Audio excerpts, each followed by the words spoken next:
What's some of your biggest aha moments? Like you're sitting in class, you go, huh.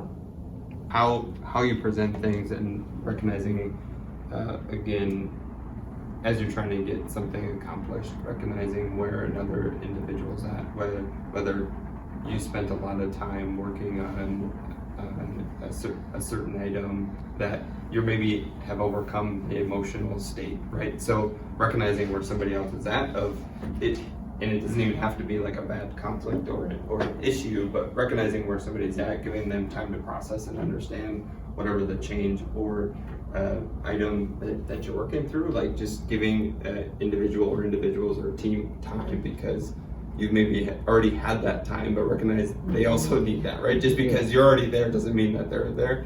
So not necessarily an aha moment, but just, again, more time to process and think through different things that you're trying to accomplish or change. That's like a new tool in your toolkit, isn't it? For you? Yeah, 100%. And for me, when I did the class, was new to leadership in general, and been doing it for a long time. So I think it gave me a lot of things to whether reflect on leadership that I've had. I've been fortunate to have a really, really good experience overall, and for being strength-based, that really focus on putting people in areas that you're good at, right? But now how do you just get there faster? Yeah, that's great. Other aha moments for folks?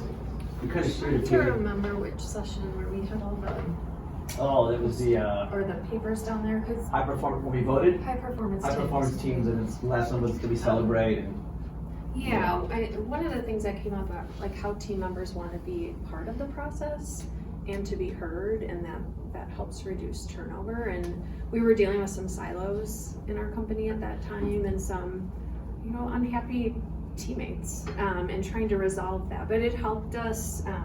We implemented debrief meetings because of that, learning that in that class, and then coming back to the team so that everyone's voice can be heard, and bringing everyone to the table, like every whole company. This is the project. How did it go? What did we do well?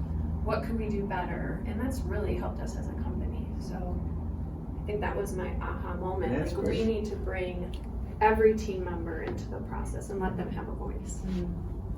That's awesome. Others?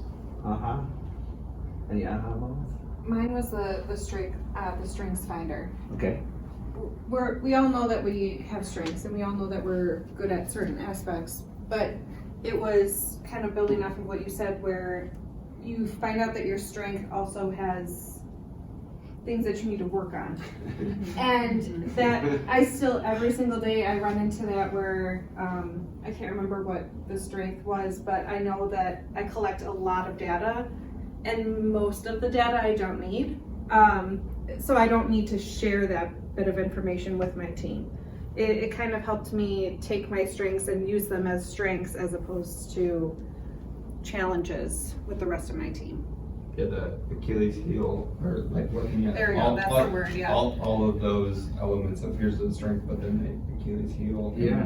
And had shared with, because we did the strengths finder, I did it in 2016 when I started with ISG, and then doing it again 5 years later, and how my position has changed, or I've done different things within the organization and how your strengths change, but you kind of also have that same top 10, but to your point of like reflecting back on like, what are the things I should be aware of because of my strength? What are the things that I should be aware of, right? Or sharing with others, and what are the things you should be aware of, or okay, you have these strengths, maybe these are things we could help each other on. Right, and taking those strengths and building your team, building a high performance team off of those strengths, figuring out, okay, this person is really good at this, but this person is good at this, and finding what makes sense for everybody and where everybody is the most happy. That's great. Others, just chime in. It's a confidence builder too, because leaders it's not a cookie cutter leader. Like every leader is not exactly the same. So like you said, having a team where we have different strengths and we can all bring that to the organization and help the organization, but also be aware of our weaknesses too and how to improve on those, or tools. We were given tools to help with those weaknesses. Like if you have this area you need to watch out for, here's a tool you can use to help you with that. So, what do you all remember about the situational analysis module? That's the one where the cartons are being delivered, damaged. Oh, yeah. It's also the one where the dog's biting your leg and your car, there's a fire, your house is on fire and all that stuff. What do you remember about that in terms of impact, you know? Nobody picked the same situation to go first. Everybody thought Yeah. something else was more important, so Yeah. it was figuring out what actually was the most important and moving on from there. At least that's what I. Yeah, it's what I great. got out of it.